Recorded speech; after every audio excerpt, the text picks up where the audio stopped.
Hello, everyone, and welcome. My name is Sophia Wardell, and today we have a very special guest, romance author Emma Aiseman. Emma Aiseman is the author of two romantic comedies, Let It Love and the upcoming A Symptom of Love. She also published a children's book in Hebrew, Tal and the Secret Treasure. Emma is also a research scientist with a PhD in biochemistry. Thanks for joining us today, Emma. Thank you for having me. Glad to be back. Glad to have you back. And today we're going to discuss balancing writing with your day job and family. So Emma, tell us a little bit about what does your writing schedule look like? And what does it look like with working a full-time job and writing around it? Sure.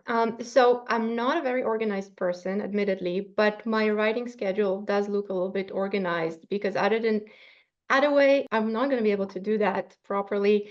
I'll just say that my day job is a scientist. I worked full time as a scientist. I also have three kids and a husband and a puppy here.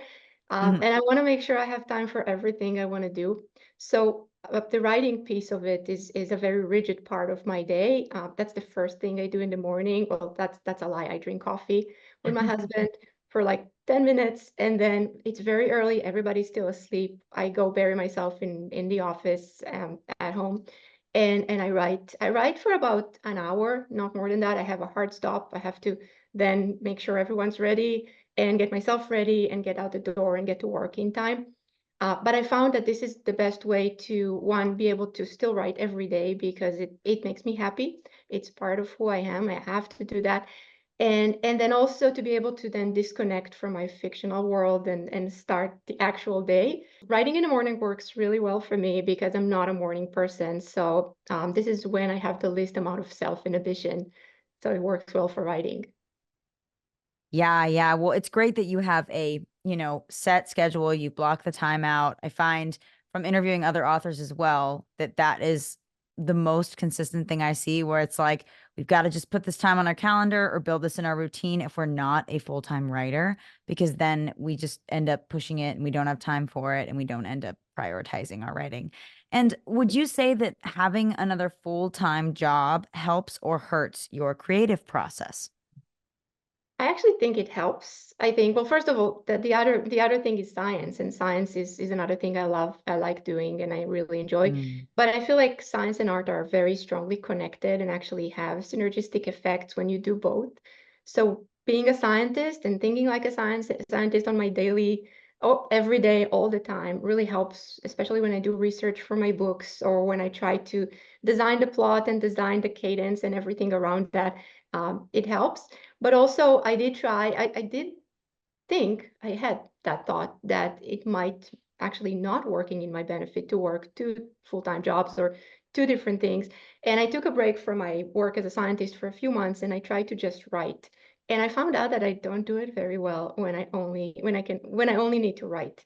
Because first of all, it doesn't feel like a hobby anymore. It feels like something I have to do.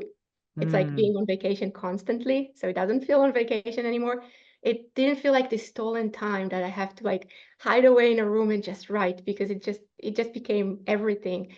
And when I went back to work, I was like, oh, here is my inspiration. So to Mm. me, it works better this way. That's really interesting that it may also help your creative process and make it feel more fun, like you said, to be able to go hide away and write versus, all right, you've got to do it. Sit down. This is your job. This is your livelihood.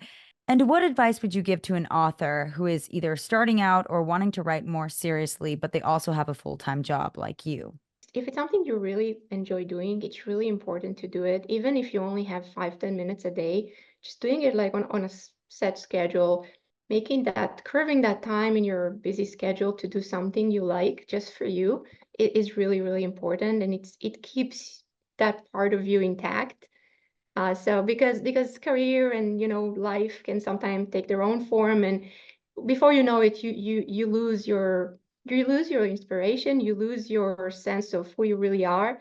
So even if it's just 5, 10 minutes, and even if it's gonna take me a whole year to write something that normally I would write in 3 months, totally worth it. Yes, exactly, exactly. And one last question, Emma. I know you have a pen name, which is Emma Eisman. And so I want you to tell us why you decided to have the pen name And, would you recommend having a pen name for other authors that are kind of trying to decide if they want to go their regular name route or they want to have a pen name? It definitely makes life more complicated. You have to constantly think, who are you writing from? Do I sign it with my real name, with my pen name? When do I use this versus that? And I even got that wrong one time sending an email.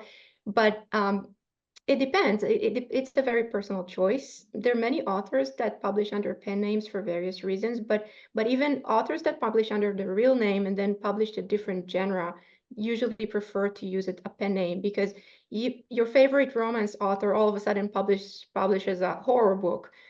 If you pick that up, your expectations might not fit what the book is about. So writing under different pen names for different genres work well. I published my children's book under my real name, so that might get a little complicated when parents pick up my romance book and are like, oh, that doesn't look like a kid's book, and the Right. other way around. But also I'm a scientist, and my day job is as a scientist. I've published scientific manuscripts under my real name, and I want to keep I want to keep the fiction world separate from the scientific world, which is very scientific, accurate, Not based fiction. on data. Yes, based on data, very well studied and explored data, and proven data. And I want to keep the two separate, completely separate. Well, Emma, thank you so much. That was great insight on balancing your writing with your day job and family. Thank you. That's all the time we have for today. Thank you, everyone, for tuning into today's interview with romance author Emma Aiseman. Be sure to check out our website for more videos. Wishing you all a fulfilling and successful writing journey.